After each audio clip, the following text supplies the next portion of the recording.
नमस्ते, स्नेहल किचनमध्ये तुमचं स्वागत आहे। तर आज मी घेऊन आले नवीन रेसिपी आंब्याचा श्रीखंड। चला तर रेसिपीला सुरुवात करूया आणि तुम्हाला मी साहित्य पण दाखवते।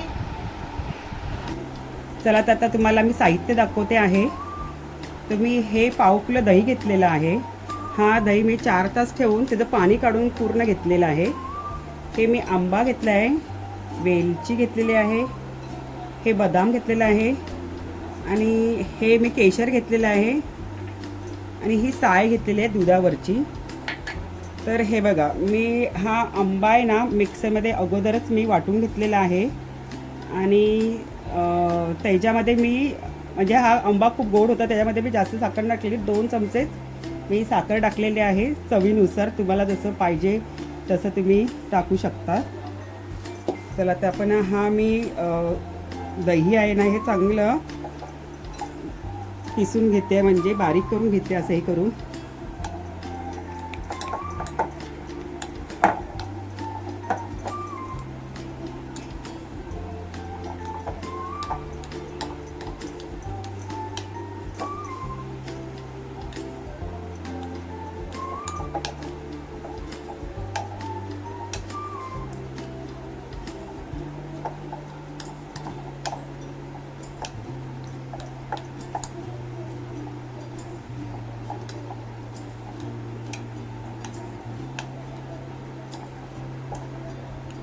चांगलं असं मस्तपैकी असं पेटून घेऊया।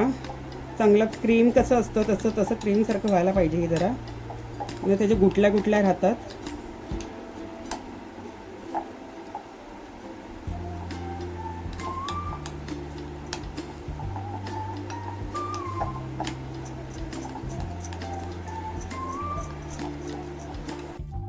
आता मी ह्याच्यामध्ये वेलची टाकून घेते,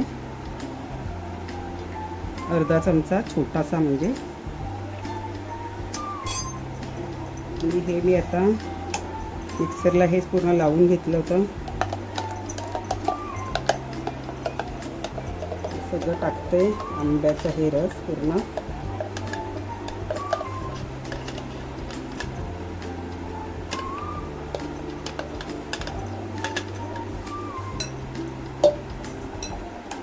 चांगलं असं मिक्स करून घेऊया।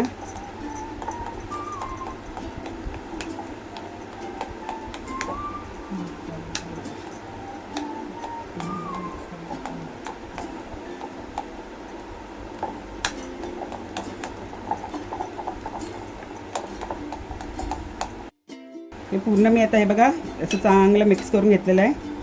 आता मी ह्याच्यामध्ये साय घेतलेली आहे आणि हे केशर घेतलेलं आहे, हे सगळं असं चांगलं ढवळून घेते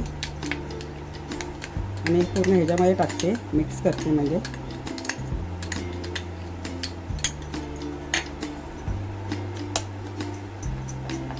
हे पण चांगलं ढवळून घेऊया।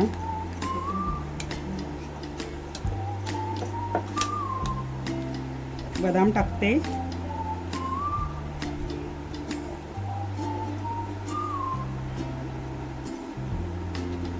आणि चारोळी टाकते ही थोडीशी। हे पूर्ण मिक्स करून घेऊया। आता मी हे काढून घेते एका बाउलमध्ये। हे माझं श्रीखंड तयार झालेलं आहे। त्यानंतर थोडंसं घट्ट करायला आपण फ्रीजमध्ये ठेवूया हे।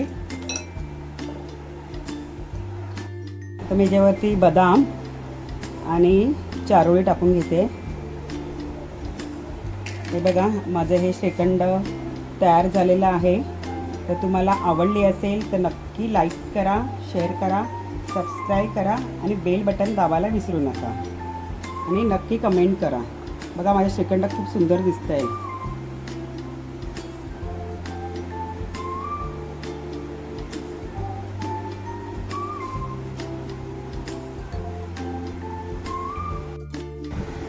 आता मी हा माझा श्रीखंड टेस्ट करून बघते। हा काय सुंदर लागते एकदम आहे। तुम्ही पण घरी नक्की करून बघा।